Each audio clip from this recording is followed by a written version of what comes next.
There's something that happens to a boy when his father isn't there. It's not always loud, it's not always obvious, but it shapes everything: how he handles pressure, how he loves, how he sees himself as a man, and most of the time he has no idea it's happening.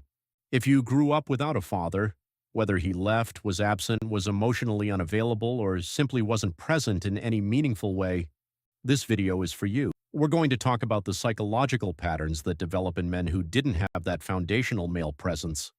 Not to blame anyone, not to live in the past, but because understanding where these patterns come from is the first step to doing something about them. One of the most common patterns in men raised without fathers is what psychologists call hyperindependence. This is the man who refuses to ask for help, who handles everything alone, who, when someone offers support, feels deeply uncomfortable, almost threatened by it. Here's where it comes from. As a boy, there was no one to model what it looks like to accept help, to be vulnerable, to lean on another person.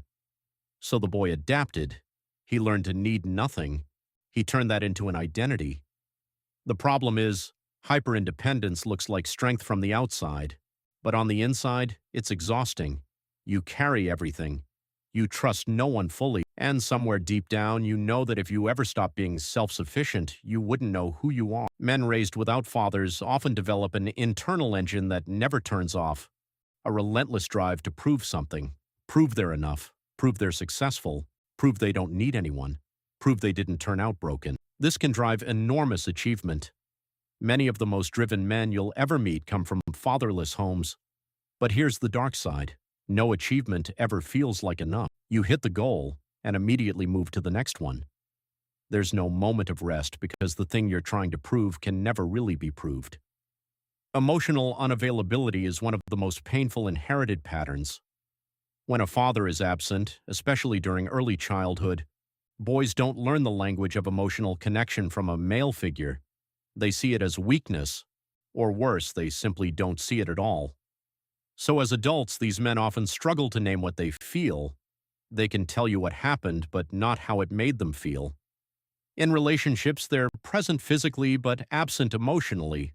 Their partners feel alone in the connection, and the man himself often doesn't understand why intimacy feels threatening rather than comforting. Men raised without fathers often have a complicated relationship with authority.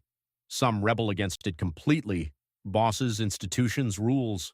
They interpret structure as control and control as abandonment, so they resist, self-sabotage, or constantly clash with authority figures. Others go the opposite direction. They become deeply loyal to any strong male figure who shows them attention: a mentor, a coach, a boss. The boy who never had approval from a father will sometimes do almost anything to get it from a substitute. Here's what most videos won't tell you. Growing up without a father also builds something: resilience, the kind that comes from figuring things out alone; empathy. Because many fatherless men develop an acute sensitivity to others' pain, they recognize absence and loneliness in other people quickly. Adaptability, the ability to read a room, adjust, survive, because you had to. These aren't small things. These are the qualities that make some of the most capable, perceptive, and grounded men in the world. The challenge isn't to erase what the absence created, it's to understand it and choose which parts to carry forward. If any of this felt familiar, if you recognized yourself in these patterns, that recognition is not a sentence, it's a starting point. Understanding the psychology behind where you came from is how you stop being defined by it. If this video spoke to you, there's more where this came from. Subscribe, because next week we're going inside the psychology of men who work too much and feel nothing at the end of the day.